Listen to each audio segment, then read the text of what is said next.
broadcasting live from the Business Radio X studios in Houston, Texas. It's time for Houston Business Radio.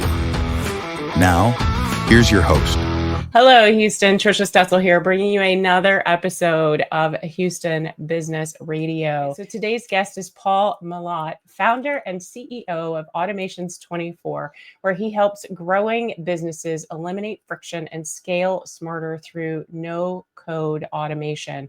With more than 15 years of experience in procurement, system strategy, and digital transformation, Paul has built automation solutions for everyone from lean startups to Fortune 500s, focusing on fast, flexible, high ROI workflows without costly IT overhauls. He's also a doctoral candidate in AI and business strategy, author of a forthcoming book on automation. We should talk about that today, and host of the Control+Alt+Delete+Repeat podcast. Paul brings a people-first approach to automation, showing how the right systems free leaders to scale with clarity and confidence. Paul, welcome to the show. Well, thank you very much for having me, Trisha. I appreciate that. We'll also have you introduce me when I walk through the door in the house to my children. They'll show me some respect, maybe a little more than they do now. You know what I mean? I pride myself on giving very nice intros to my guests, Paul, because we don't often do that for ourselves. So I'm glad you liked it. Hey, let's dive into who in the world is Paul. You already talked about your kiddos, so you may have to give us a little bit of insight into, maybe you'll tell us a dad joke or something later. I don't know. But who is Paul? And then let's talk a little bit about Automations 24 before we take a deeper dive. Sure. So again, thank you for the opportunity. I'm a fan of the show and very glad to be here. My name is Paul Malott. Malott, and Malott, not Malott or anything like that, but I digress. I am essentially a 15-year procurement professional who roughly 2 years ago took the deep dive into entrepreneurship. And that means a lot of different things. It means adjustment from corporate life to entrepreneurial hustle. And it means, reskilling. It means essentially revaluing and looking at yourself all over again. And that's been a fantastic experience. Why I'm here talking today is because exactly that. What's happened is I've transformed as a person from being a corporate juice sipper, so to speak, right, to really valuing the type of what I can bring to businesses, right? The type of value and my unique value proposition that exists for businesses. And that's really what turned into Automations 24. I had this realization in my corporate experience that there were things that I were doing that were confined by the guardrails of the organization itself. Mm-hmm. And unfortunately, we weren't a fit, right? It was kind of a mutual decision, so to speak. And from that, Automations 24 started, right? I reskilled myself, became an expert, we'll say, in automations, and used some of the skills that I had learned in the corporate environment to start transforming businesses. And it was really serendipitous, the moment, right? The timing with everything, because these tools, these artificial intelligence tools like ChatGPT, Perplexity, Claude, they became accessible and widely available and cost effective. So, my feather in my cap, so to speak, in my professional career was through building systems, through changing processes. And these tools becoming accessible like they are today enable businesses of all sizes to make leaps and bounds in their internal processes, external processes. And that's what I'm doing now, is essentially removing the digital rock from people's digital shoes and helping them be more efficient. I love that. Digital rocks from their digital shoes. Okay, so I may use that later, Paul. Sure, please. All right, I want to start with something super simple. There are people listening to the show today that are still reluctant to dive into AI. I'm just throwing it out there. What would you say to those folks who feel like they haven't even put their toes in the water when it comes to AI? Sure, it's a really good question. I think it's a perspective.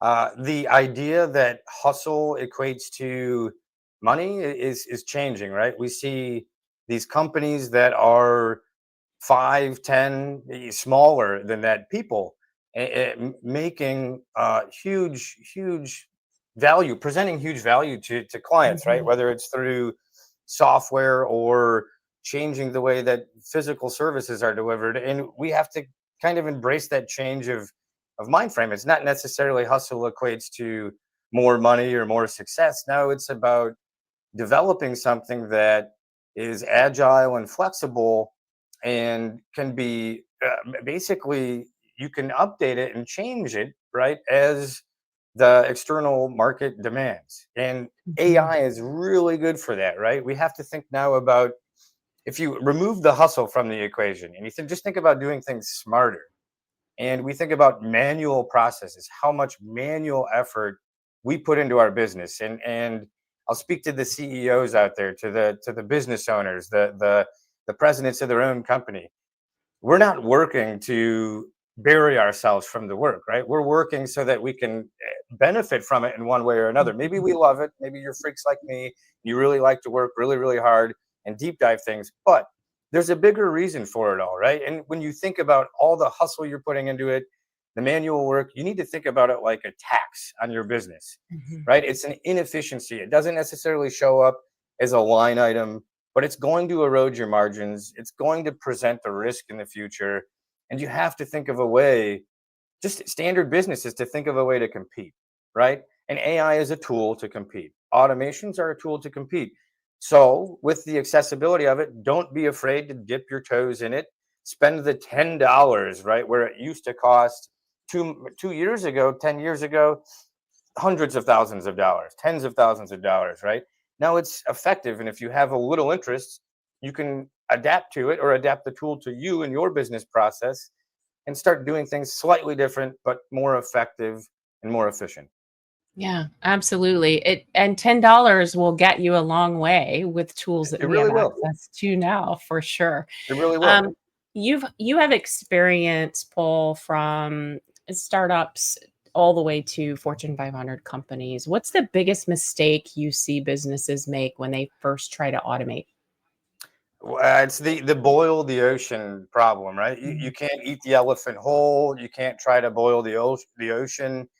And I think, especially in the past year, we've seen a lot of organizations jump on the AI and automation hype train. And that's great, right? They're recognizing the value that it can bring, but they're also, in a sense, blinding themselves to the complexities of business, right? In any business, implementing something is a challenge. It's a cultural challenge. It's more than here's your tool, go use it. And unfortunately, the biggest issue is that businesses look at the tool like it's a tool and they expect use just because the tool is available. There's a lot more to it. And to defeat that, my suggestion is always go for the low hanging fruit. Go for small wins. And those small wins, they build momentum over time rather than, hitting a wall like some of Mhm. these other organizations will when they're throwing everything in the kitchen sink at the problem, right? Yeah. Yeah, I need this tool and I need that tool and I need the other tool. And then I try to implement all of those tools at once and it makes things super challenging, Yeah, right? and Yeah. it does. And some people believe that they need AI in their business, but they really need automations. And it's really interesting to me that they get mixed up in definition, because an automation is really just taking, the way I define it, it's taking a piece of information from one application and transferring it to another, or transforming the information as it goes between the other application, right? Yeah. And it's a set of ones and zeros and codes that people way smarter than me are able to come up with some really cool solutions with, without really embedding AI into that workflow or that process. Then when Mhm. you start embedding AI into automations, that's when you're not just generating using AI to generate stuff or using an automation to transfer data. That's when you're transforming it and you're really building upon, you're putting your own essence into that message that you're trying to get across, or that process, right? And so to delineate between both and then say, well, what is it I really need? That's also a really good first step. Maybe you just want to take something from 10 Excel files and make them go to 1. That's an automation problem. But maybe you need sentiment analysis on those 10 Excel files. That's an AI problem, right? So determining what problems you may have or is maybe a good first step. And that usually equates to, where am I spending time I hate spending time on? Like for me, back to the Excel thing, 10 Excel files open at once makes my mind explode. I can't, and then one piece of data is off and my mind explodes again. That's a perfect situation for me to use AI, right? It's a good enough tool now where you can confidently, especially with data and transforming data and interpreting information, you can confidently use it with the right prompts and the right guidance. I tell people, back to my children, talk to it like you're talking to my 3-year-old, and you will learn how to speak with it, how to prompt it better, and you will get better results as you learn the process, right? But you gotta start. So the first thing is always start. Don't start in something huge. Start with something small that you're going to be able to manage. Yeah, I love that. You talk about, or even in your bio, no code automation. So I thank you for giving us a great definition or a difference between AI and automation. Mhm. So what exactly is no code automation? Oh, it's the serendipitous, the serendipity I discussed earlier about my Mhm. career and tech kind of coming together, right? I always looked at things as a corporate procurement director from the very high level, eagle eye view of the process and what we need to do. And no code tools allowed me to apply that logic to technology without code. Like literally, no code means no code. So there are platforms out there like make.com, N8N, Zapier, Pipedrive, and probably others, right? That you as like me, not classically trained in coding or development, you Right. can go in there and with logic start putting together a process, right? You can we'll go back to Excel. You can take your Excel sheet and find through this system that cell A2, and grab the data from that. Literally, like, if you're visual, it's beautiful. You can grab the information and pull it to the next step. And what the platform is doing is handling the coding behind it Mm. such that you now have a workflow. Previously, you'd have to hire a developer to build a custom solution for you. And now you Mhm. can do it yourself, or you can hire companies like Automations 24 to do it at a bigger scale and help with the implementation and support the implementation, the effectiveness of it, right? Making sure it's Mhm. effective. So, Paul, who are your best clients? Who are the people that come to you and say, "This is what I need. Help me"? There's a lot of different businesses that find value in this, right? So it's a hard question to answer. And I wish I had a better answer, because every smart business owner knows exactly what their ICP is. Mm. But the capability of automations and artificial intelligence is functionally agnostic, right? And when you think of process and just data exchange, then you can apply the same kind of logic across functions and so on. So it's really hard to answer that question. But I find that founders who need to develop their business, they need a digital infrastructure. They Mm. really benefit from no code, low code, because they can piecemeal. It sounds wrong to say piecemeal. They can strategically build Mm. modules that are custom to their needs, that are specific to their business's requirements, not spending $5,000 doing it. And they can build these systems and have them talk through that type of platform. And now you've basically built an enterprise resource system with under $100 by piecemealing with automation, right? So Yeah. there are blueprints out there. A blueprint would be something you could go on and download the automation before you even have to drag and drop, right? There are blueprints out there for small businesses that can help them start up, that are free. They're very simple Mm. automations, like categorizing emails or taking that email and reading the document in the email. And those things are very helpful when you're doing it yourself, when you're technical founder and you're very focused on the product you're making, you don't have time for that stuff, you know?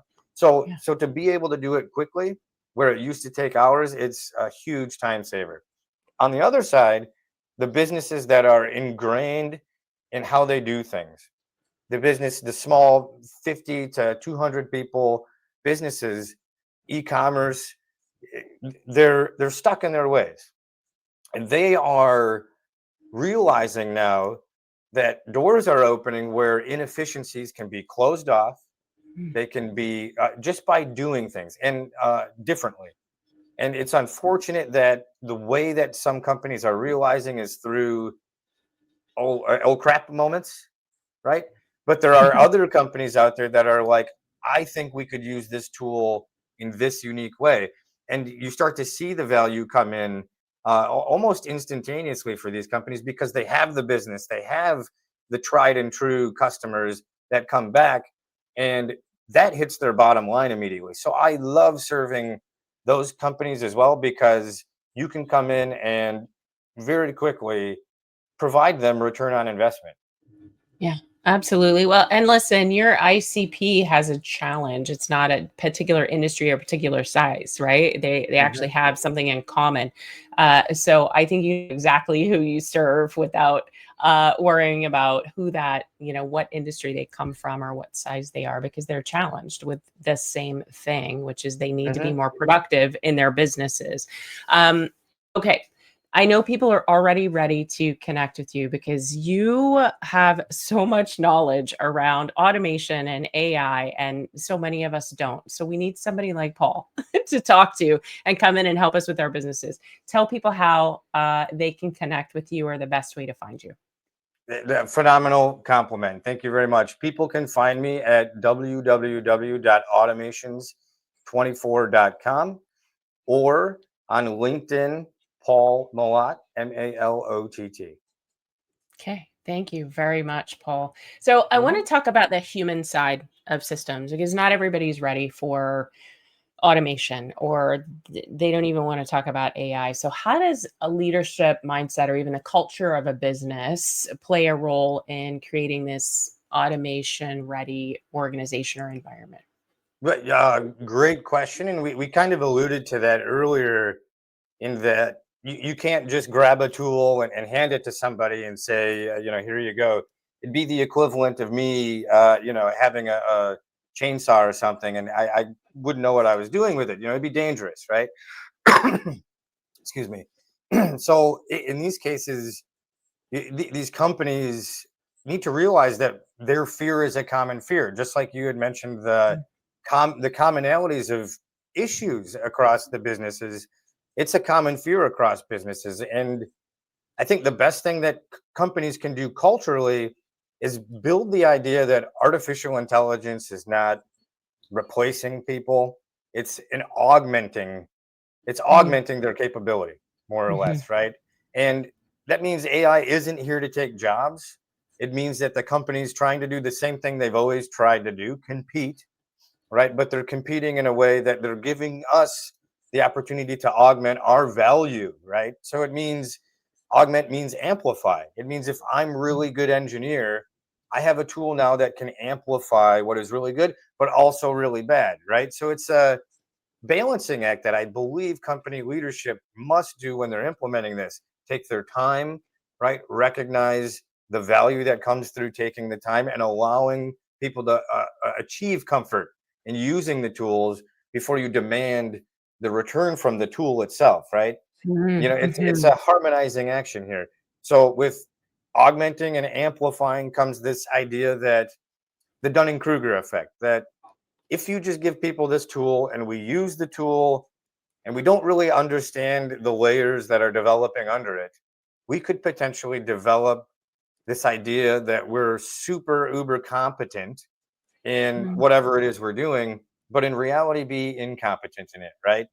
And mhm. that is the Dunning-Kruger effect in action. And AI and some of the things I've studied is found to exacerbate that issue a little bit because you can get on using it and get answers and it hallucinates, right? And then studies have found that humans are reading the answers from AI and repeating the answers, even if it's hallucinated wrong answer. So the element of human in the loop, the element of giving your people time to learn the Mhm. tool, learn how to communicate it with it, and demand from it the ROI with that time.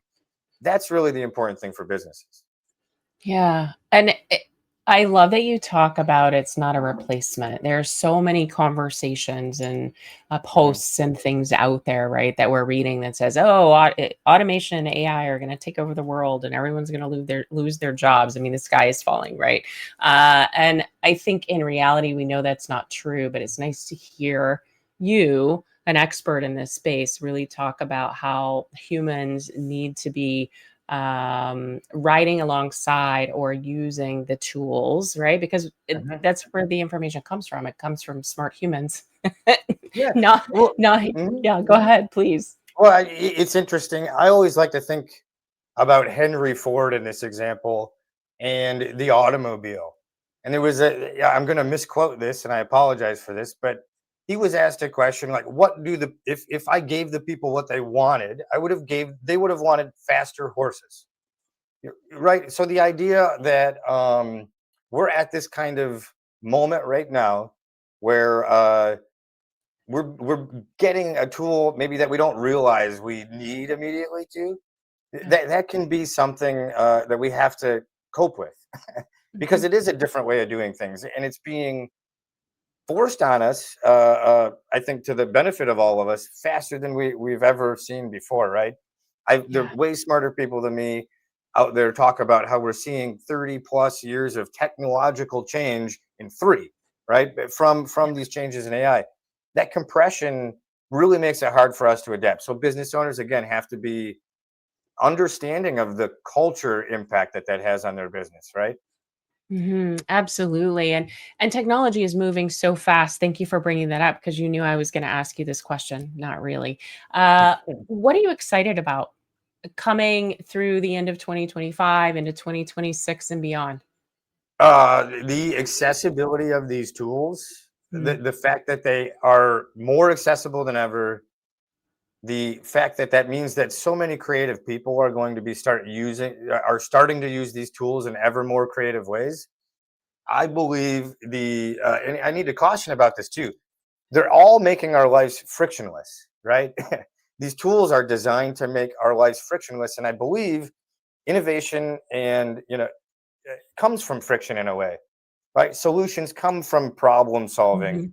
So, I'm excited, but I'm also astute in watching it happen because as we start to alleviate frictions in business, we can't be complacent, right? So I'm really excited about the tools and solutions that creativity is bringing out there.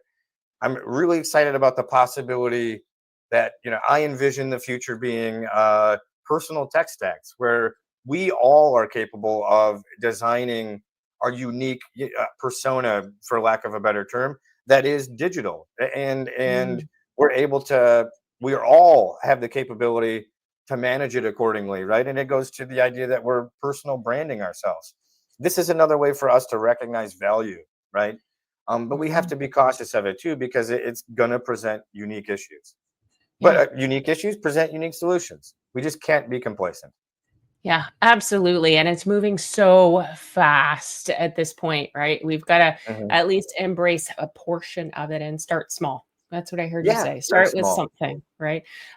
Okay. Can we talk about the book? Can we talk about your Sure, book?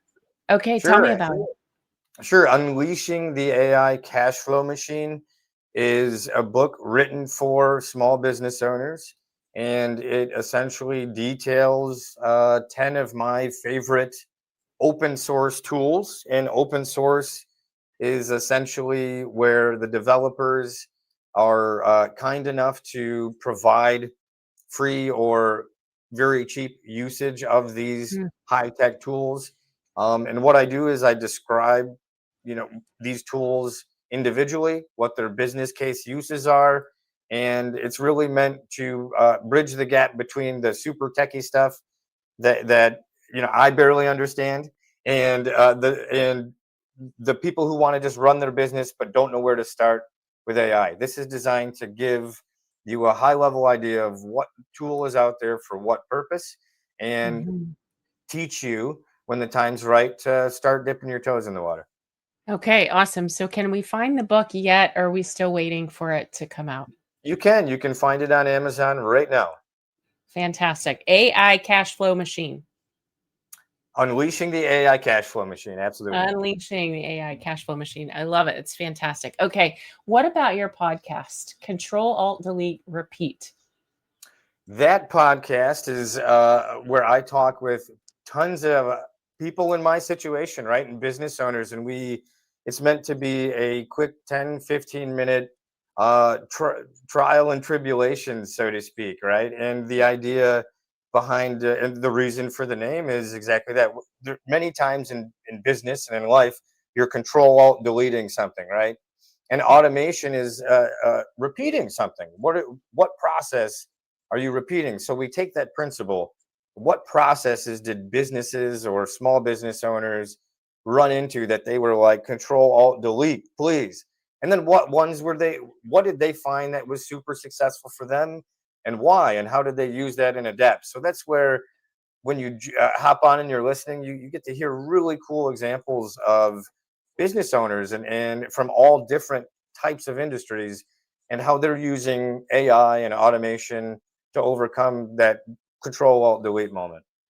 It's fantastic. So you guys go out to Paul's website or Amazon to find his book. And his website is Automations24. So AUTOMATIONS, the number 2, the number 4.com, automations24.com. Paul, what a great conversation today. I'm so glad that you came and spent this time with me today. Thank you very much, Tricia. The pleasure's mine. So if you could leave the listeners with one thing today, what would it be? Start small.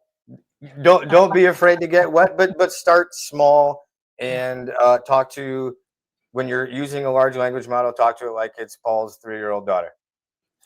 I love that. Paul's 3-year-old daughter. Okay. And And if he's you got want some to, brains in there, so you'll get good answers. Trust me.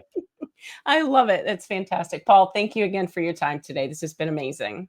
Thank you, Tricia. I appreciate you. That's all the time we have for today. If you found value in this conversation I had with Paul, please share it with a fellow entrepreneur, veteran, or a Houston leader ready to grow. Be sure to follow, rate, and review the show. It helps us reach more bold business minds just like yours. And your business, your leadership, and your legacy are built one intentional step at a time. So stay inspired, stay focused, and keep building the business and the life you deserve.